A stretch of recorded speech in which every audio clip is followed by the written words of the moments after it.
Hey guys, it's me again. I'm just gonna go ahead and pick up where I left off. I was in the field for a few days. Now I'm back.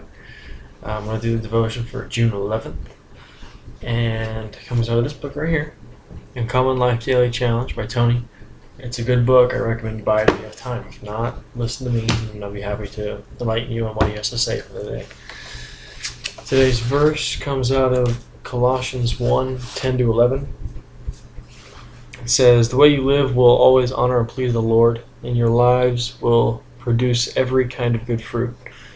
You will grow as you learn to know God better and better.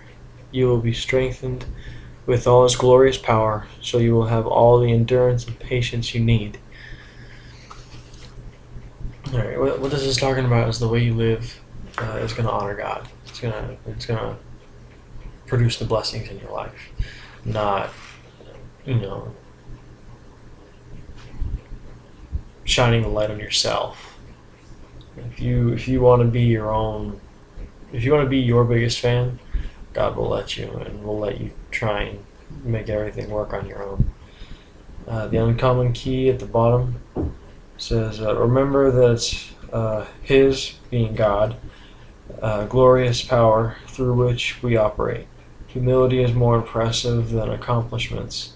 It will earn respect without words. So let's keep this in mind. That today's word is actually quite simple. It's let God operate in your life. Let Him do what He needs to do. Don't try and do things on your own. Don't try and do things that are going to draw attention to yourself. All the athletes today, it's look at me, look at me, look at me. I'm gonna run and score a touchdown, and then I'm gonna slam the ball to the ground. I'm gonna run around and go, yeah, ooh, me, yeah. No, it's one of the main reasons why I don't watch professional sports. That's besides the point. Basically, what I'm getting at is, when you make that big accomplishment, when you do something that is completely, like a step above what you thought you can do, give honor where honor is due. Give God the glory. And don't sit there and say, look how great I am. I'm awesome. No. For example, I'm only sharing this because it's an example. There was a homeless man on my way to work, or my old job once upon a time, who was always out there on the side of the road begging for food and money and blah blah blah.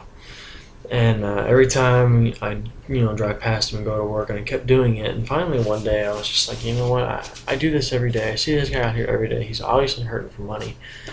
So I actually went the opposite direction of work, got there to McDonald's, and got him a nice meal, got him an orange juice, and pulled off on the side of the road where he was, and stopped for a moment and remembered I had a small little Gideon's Bible. And if you guys don't know what that is, it's a little Bible. It's about this big.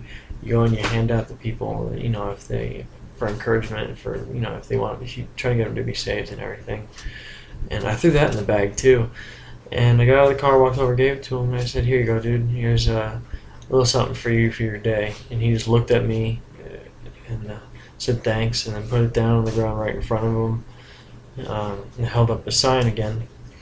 And I stopped and I said, "There's also something else in there for you that'll, be a little bit more of an encouragement for you. So when you get time, try and pay attention to it."